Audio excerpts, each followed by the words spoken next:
Master ने 11 साल की बेटी की इज्जत लूट ली तो वो बुरी हालत में घर पहुंची।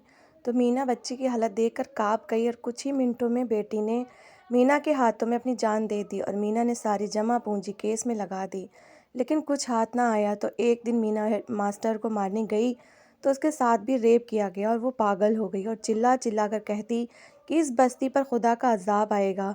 तो उस पर सब हंसने लगते, लेकिन जैसे ही मीना मरी तो बस्ती वालों की चीखें आसमान तक जा पहुंची, क्योंकि मुस्तनसर हुसैन एक बहुत बड़े कहानीकार हैं। अब तक 50 से ज़्यादा किताबें लिख चुके हैं। ये इन्हीं की एक सच्ची कहानी हम आपकी खिदमत में पेश कर रहे हैं, जिसे सुनकर आप भी रो देंगे। सुबह ही सुबह आरिफा की वही ज़िद शुरू हो गई थी। वो मीना से कहने लगी, माँ मुझे स्कूल नहीं जाना, मुझे नहीं पढ़ना माँ। आज फिर से बेटी के मुंह से ये सुनकर मीना का पारा हाई हुआ था। कहने लगी, क्यों नहीं पढ़ना? देख, तेरी पढ़ाई की खातिर मैं लोगों के घरों के बर्तन मांजती हूँ ताकि कल को तेरा मुस्तकबिल अच्छा हो जाए। मीना ने अपना गुस्सा बर्दाश्त करके उसे समझाने की कोशिश की, लेकिन आरिफा का इनकार हाँ में नहीं बदला। वो कहने लगी कि माँ मुझे नहीं पढ़ना, मैं भी आपके साथ घर जाकर घरों के बर्तन मांज लिया करूँगी। लेकिन मीना ने उसके मुंह पर एक ज़ोरदार थप्पड़ मार दिया। कहने लगी कि मैं तुझे आसमान की बुलंदियों में देखना चाहती हूँ और तू ज़मीन के ख्वाब बुनना चाहती है। ख़बरदार, जो तूने दोबारा ये बात मुँह से निकाली तो। मीना ने आरिफा का हाथ पकड़ा और उसे ज़बरदस्ती स्कूल में छोड़ने चली गई। गांव में एक ही गवर्नमेंट स्कूल था जहां पर मीना ने अपनी बेटी आरिफा को दाखिला करवाया था। वो चाहती थी कि बेटी उसकी तरह जाहिल गंवार ना रहे। ज़िंदगी में कभी मुश्किल वक्त आ जाए तो उसकी तालीम उसकी बेटी के काम आए। मीना की तरह वो दर दर की ठोकरें ना खाए। मीना का शौहर एक हादसे में मौत का शिकार हो चुका था और उसके बाद तो जैसे मीना पर गमों के पहाड़ी टूट पड़े थे। कोई भी उसे अपने घर में रखने को तैयार ना था, ना मायके वाले और ना ही ससुराल वाले। एक बेटी के साथ उसने किस तरह से मुश्किलों का सामना किया था, लोगों के घरों में काम कर कर के अपनी बच्ची का पेट पाला था, ये वही जानती थी। इसलिए नहीं चाहती थी कि बेटी ऐसी मुश्किलों का सामना करे। तेज़ तेज़ कदम उठाती मीना जैसे जैसे स्कूल की तरफ बढ़ रही थी, वैसे वैसे आरिफा को भी डांट रही थी। कह रही थी कि अपनी पढ़ाई पर ध्यान दिया कर। खबरदार, जो मैंने मास्टर जी के मुंह से तेरी शिकायत भी सुनी तो। मैं चाहती हूँ कि तू पूरे स्कूल में टॉप करे और तू है कि तुझे अपनी माँ की ख्वाहिश का ज़रा भी एहसास नहीं। आरिफा बस मुस्तकिल रोए जा रही थी। स्कूल का दरवाज़ा भी आ गया। वो मेन गेट पर पहुंच गई। आरिफा ने अपनी माँ से हाथ छुड़वाना चाहा। कहने लगी कि माँ, मास्टर साहब अच्छे नहीं हैं, मुझे नहीं पढ़ना। मीना ने कभी भी बात की तह तक पहुंचने की कोशिश ही नहीं की थी। उसे लगा था कि आरिफा ना पढ़ने के बहाने तलाश करती है, इसलिए उसके हाथों को खींचते हुए स्कूल के दरवाजे के अंदर दाखिल हुई। छोटा सा स्कूल था जहां पर गांव के ही मास्टर बच्चों को पढ़ाने आते थे। मीना जब आरिफा की क्लास तक पहुंची तो मास्टर उसे रोते देखकर बड़ी घूरती हुई नज़रों से आरिफा को देखा था कि वो सहम सी गई। आंखों से आंसू बह रहे थे, लेकिन मीना कहने लगी कि मास्टर साहब, मैं तो आरिफा की बातें सुन सुनकर तंग आ गई हूँ। इसे अच्छी तरह समझाएं कि तालीम इंसान के लिए कितनी ज़रूरी है।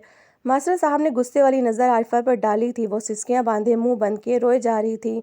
मास्टर साहब कहने लगे, आज मैं इसे स्कूल में 1 घंटा रोकूंगा। इसे अच्छी तरह से समझाऊंगा कि तालीम की क्या अहमियत है। आप बेफिक्र रहें। मास्टर साहब की बात सुनकर आरिफा का रंग उड़ गया था। मीना ने उसका हाथ मास्टर साहब के हाथ में दिया और कमरे से बाहर निकल गई। मीना दूसरे के घरों में झूठे बर्तन मांजा करती थी। उस दिन के बाद आरिफा गुमसुम सी होकर रह गई थी। ज़रा सी आहट होती तो डर जाती।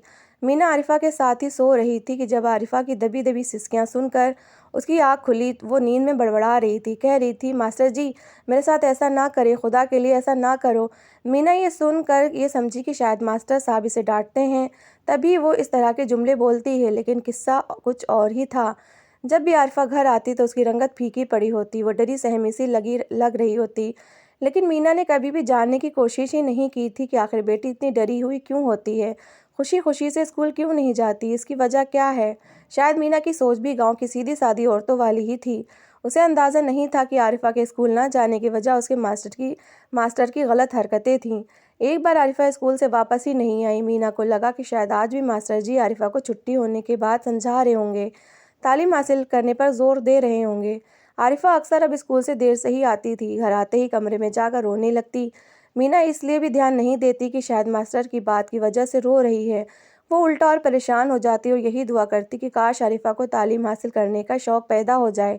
लेकिन अब तो 2 घंटे बीत चुके थे। मीना बहुत परेशान हो गई थी, इसलिए उसने सोचा कि खुद ही स्कूल जाकर आरिफा को वापस ले आए। لیکن وہ جب اسکول میں پہنچی تو اسکول کو تالا لگا ہوا تھا، چوکیدار بھی اپنے گھر جانے کی تیاری کر رہا تھا۔ مینا کو دیکھ کر چوکیدار کے چہرے کی رنگت اڑی تھی۔ مینا کہنے لگی کہ عارفہ ابھی تک گھر نہیں پہنچی۔ یہ سن کر چوکیدار بدحواس ہوا تھا، کہنے لگا یہ کیسے ہو سکتا ہے، وہ تو میرے سامنے اپنے گھر گئی تھی۔ مینا کا تو یہ سن کر دل کانپ کر رہ گیا تھا، اس کی بچی کہاں جا سکتی تھی۔ کہنے لگی نہیں نہیں، تمہیں غلط فہمی ہوئی ہے۔ روزانہ ماسٹر جی چھٹی کے بعد عارفہ کو سمجھاتے ہیں اور پڑھاتے بھی ہیں تاکہ اسے پڑھنے کا شوق ہو۔ وہ روزانہ چھٹی ہونے کے بعد دیر سے ہی گھر آتی ہے۔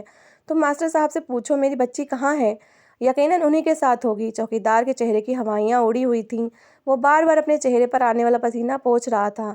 دیکھو اسکول میں کوئی بھی نہیں ہے، میں تو تالا لگا کر خود جا رہا ہوں۔ تم ایسا کرو کہ ماسٹر صاحب کے گھر چلی جاؤ، ان سے پوچھ لو۔ مینا بہت پریشان تھی۔ پہلے وہ ماسٹر صاحب کے گھر گئی تو اس کی بیوی نے دروازہ کھولا، کہنے لگی کہ وہ تو ابھی تک گھر نہیں آئے، دیر سے آتے ہیں۔ اسکول پڑھانے کے بعد وہ گاؤں کے بڑے چودھری کے بچوں کو ٹیوشن پڑھانے کے چلے جاتے ہیں۔ یہ سن کر مینا کا تو دل جیسے دھڑکنا ہی بھول گیا تھا۔ وہ بہت پریشان تھی۔ جب گھر پہنچی تو سامنے کا منظر دیکھ کر اس کے ہوش اڑ گئے تھے۔ عارفہ چارپائی پر گری پڑی تھی، وہ اسکول یونیفارم میں ہی تھی۔ جیسے ہی مینا اپنی بچی کے پاس آئی تو اس کی جڑی بکھری حالت دیکھ کر مینا کے سینے پر ہاتھ چلا گیا۔ عارفہ کھینچ کھینچ کے سانس لے رہی تھی، بال پورے بکھرے ہوئے تھے، چہرے پر زخموں کے نشان تھے۔ اسے دیکھ کر مینا کے دل میں عجیب و غریب خیال آنے لگے۔ وہ کہنے لگی عارفہ تمہیں کیا ہوا ہے، کیا کسی نے تمہیں مارا ہے؟ عارفہ نے مشکل سے ہاں میں سر ہلایا، کہنے لگی ماسٹر جی نے میرے ساتھ۔ یہ کہتے ہوئے عارفہ کی آنکھوں سے آنسو ٹوٹ ٹوٹ کر گرے، وہ آخری سسکیاں لے رہی تھی۔ مینا کو عارفہ کے اسکول نہ جانے کی وجہ اب سمجھ آئی تھی۔ وہ اپنی بچی کو گود میں لیے رونے لگی، کہنے لگی عارفہ تو نے مجھے کیوں نہیں بتایا؟ اس وقت ماں کے ہاتھوں میں وہ دم توڑ چکی تھی۔ یہ دیکھ کر تو مینا پاگل اور دیوانوں کی طرح رونے لگی۔ اس کے رونے کی آواز اس قدر تیز تھی کہ آس پڑوس کے مرد اور عورتیں اس کے گھر جمع ہو چکے تھے۔ کوئی بھی نہیں سوچ سکتا تھا کہ کل تک ہنستی کھیلتی عارفہ یوں موت کی آغوش میں چلی جائے گی۔ ہر کوئی کبھی مینا کو تو کبھی عارفہ کو دیکھتا۔ مینا تو اپنے ہوش و حواس کھو بیٹھی تھی۔ جس طرح عارفہ کی حالت تھی دیکھ کر ہی لگ رہا تھا اس کے ساتھ کسی نے غلط کیا ہے۔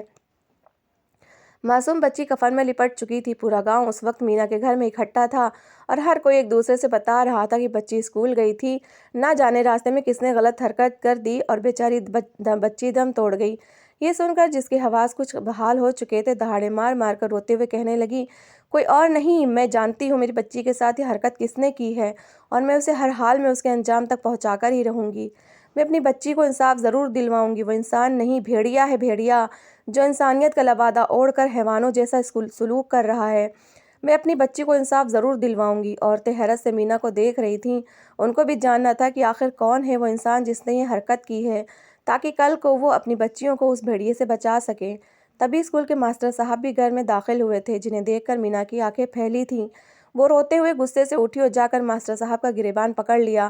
جیسے ہی لوگوں نے اسے ماسٹر صاحب کا گریبان پکڑے دیکھا تو حیران ہو گئے، فوراً اسے ماسٹر صاحب سے دور کرنے لگے اور کہنے لگے کہ مینا ہوش میں آ، یہ تو کیا کر رہی ہے؟ ماسٹر صاحب کے ساتھ ایسا برتاؤ تو کیسے کر سکتی ہے؟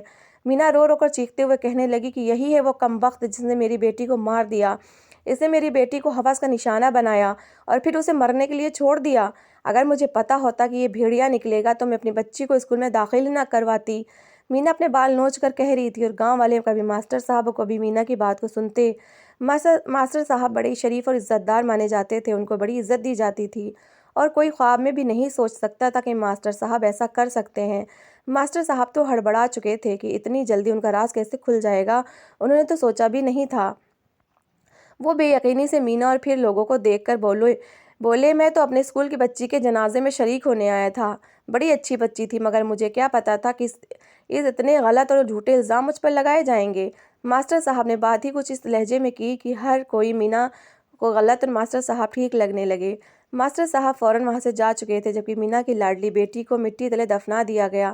گاؤں کی عورتیں مینا سے کہنے لگی کہ تجھے کوئی غلط فہمی ہوئی ہے، ہم مانتے ہیں کہ تیری بیٹی کے ساتھ کچھ غلط ہوا ہے، مگر ماسٹر صاحب جیسے نیک دل انسان ایسا کیسے کر سکتے ہیں؟ ارے وہ تو سالوں سے اس گورنمنٹ اسکول میں بچوں کو پڑھا رہے ہیں۔ مگر مینا کو یقین تھا، کیونکہ مرنے سے پہلے عارفہ نے خود ماسٹر صاحب کا نام لیا تھا۔ یہ سن کر ایک عورت ہتے سے اکھڑ گئی، کہنے لگی کہ میری تینوں بچیوں نے بھی اسی اسکول میں پڑھا ہے، ابھی بھی میرے بچے پڑھ رہے ہیں، آج تک انہوں نے تو کوئی ایسی شکایت نہیں کی۔ مینا لوگوں کی باتیں سن کر مجبور ہو چکی تھی، कोई भी उसका साथ देने को तैयार न था। शायद इसकी वजह ये भी थी कि वो सिर्फ एक बर्तन मांजने वाली नौकरानी थी, इससे ज़्यादा उसकी इज्जत ही क्या थी। वो बहुत खामोश, अपने काम से काम रखने वाली औरत थी। वो तो काम कर ही इसलिए रही थी कि अपनी बच्ची का मुस्तकबिल अच्छा कर सके, मगर उसकी आरिफा तो उससे छीन ली जा चुकी थी। वो रोते हुए अगले ही दिन थाने चली गई। कितनी ही देर उसे इंतज़ार करना पड़ा, तब जाकर किसी का ध्यान मीना पर गया और फिर उसे अंदर बुला लिया गया। जब उसने रिपोर्ट दर्ज करवाई तो पुलिस वालों ने भी सीधा सीधा केस बनवा दिया। कहने लगे कि ये तो हमारे मामले से बाहर है, तुम वकील करो, इसका फैसला अदालत में ही होगा। ये सुनकर मीना परेशान सी हो गई। उसे तो इस मामलात का पता ही नहीं था। वो पुलिस अफसर के सामने हाथ जोड़कर कहने लगी कि साहब जी, मेरी मदद करें, मैं अपनी बच्ची को इंसाफ दिलाना चाहती हूँ। आप ही मुझे किसी वकील के बारे में बता दें, ये सारा मामला कैसे तय होता है, मुझे तो इस बारे में पता ही नहीं। पुलिस वाले ने भी तरस खाकर एक वकील का नंबर दे दिया, जो कि भारी फीस लेता था। उनका तो यही कहना था कि गरीब है, ज़्यादा फीस देखेगी तो खुद ही भूल जाएगी। मगर जैसे ही वकील ने मीना से फ़ीस के बारे में बात की तो मीना फ़ौरन हाँ में सिर हिलाकर बोली कि साहब जी, मैं आपको फ़ीस लाकर दूंगी, चाहे मुझे जैसे भी पूरी करनी पड़े, लेकिन आप मेरी बच्ची को इंसाफ ज़रूर दिलाइएगा। उस जालिम दरिंदे ने मेरी बच्ची को मौत के घाट उतार दिया। मीना ने सबसे पहले अपने पास मौजूद अपने शौहर की निशानी, सोने के कंगन और बुंदे बेचे थे, और पहला नोटिस मास्टर साहब के घर पहुंचा था। मास्टर साहब तो सोच भी नहीं सकते थे कि मीना, एक बर्तन मांजने वाली गरीब सी औरत, उसके खिलाफ केस भी कर सकती है। पूरे गांव वाले मीना पर थू थू करने लगे थे। कहने लगे कि कैसी औरत है, बेटी तो मर गई, अब उसके इसाले सवाब के लिए कुछ नहीं कर रही, उल्टा नेक शरीफ मास्टर साहब पर केस कर दिया है। आखिर उसके पास केस करने के लिए पैसे कहाँ से आए? मुझे तो शक्ल से ही कोई बड़ी चोर लगती है। जिन घरों में काम करने जाती है, यकीनन वहाँ से चुरा कर ले आती होगी, तभी उसके पास इतना पैसा है। मीना हर एक की बात को नज़रअंदाज करती रही। वो सिर्फ इंसाफ चाहती थी। यूं ही केस चलता रहा, तारीख पर तारीख आती रही। कितनी ही बार अदालत में मास्टर साहब पेश न होते और केस अगली तारीख पर डाल दिया जाता। 7 महीने ऐसे ही गुजर चुके थे और हर महीने वकील की फीस भर भर कर मीना के पास कुछ भी नहीं रहा था। वो सारी रात ऐसे ही बैठकर रोती रहती और अपने रब से दुआएं करती रहती कि मेरे रब, काश मेरा इतना दिमाग चलता कि मैं उस मास्टर साहब का भयानक चेहरा पहचान सकती, अपनी बच्ची की हरकतों को नज़र में रख सकती, तो आज मेरी बच्ची मेरे पास होती, यूं मुझे उसे खोना ना पड़ता। अरे मेरी तो दुनिया ही लुट चुकी है और अब ये दुनिया वाले मुझे ना जाने कब इंसाफ देंगे। आखिर वो वक्त भी आया जब वकील बोला कि मैं जल्दी उस मास्टर को सज़ा दिलवाऊंगा, मगर बदले में तुम्हें मुझे डबल फीस देनी होगी। ये सुनकर मीना सोच में पड़ चुकी थी। अब तो सिवाय इस घर के उसके पास कुछ भी नहीं बचा था। इसलिए पहले वकील से वादा किया, क्या तुम सच में मेरी बेटी को इंसाफ दिलाओगे? क्या मैं उस मास्टर को जेल की सलाखों के पीछे देख पाऊंगी? ये सुनकर उस वकील ने फ़ौरन उसे यकीन दिलवाया कि हाँ, बस मैं थोड़ी बहुत रिश्वत आगे भी दूंगा और देखना फैसला कैसे चुटकियों में होता है। पुलिस वाले मास्टर को घर से घसीट कर यहाँ तक लेकर आएंगे और तेरे कदमों में उसका सर रखेंगे। ये सुनकर मीना को सुकून सा मिला था। वो कहने लगी, ठीक है, मैं आपके पैसों का इंतज़ाम कर दूंगी। वकील दिल ही दिल में खुश हुआ था। जानता था कि सीधी सादी सी औरत है, जल्दी बातों में आ जाएगी। अगले ही दिन मीना गांव के चौधरी के पास चली गई। मास्टर साहब वहीं बैठे उनके बच्चों को पढ़ा रहे थे। मीना को देखकर चेहरे पर एक तंजिया मुस्कुराहट आई। मीना का तो बस नहीं चल रहा था कि वहीं उस इंसान का मुंह नोच कर उसे मार दे, मगर आसमान की तरफ देखकर आंसू कानों तक बहते रहे। उसने अपने घर की ज़मीन चौधरी साहब को बेच दी और पैसे लेकर सीधा वकील के पास चली आई। वकील ने पैसे लिए और कहने लगा कि बस मीना बेगम, अब तुम सुबह होने का इंतज़ार करो, सुबह तुम्हारे लिए बहुत बड़ी खुशखबरी आने वाली है। ये सुनकर मीना भी खुश हो गई, वापस घर चली आई और सोचने लगी कि कल वो दरिंदा इंसान जेल की सलाखों के पीछे होगा। मगर अगला दिन ऐसे ही गुजर गया। यहाँ तक कि 3-4 दिन गुजर गए, मगर उसे कोई भी खबर ना मिली।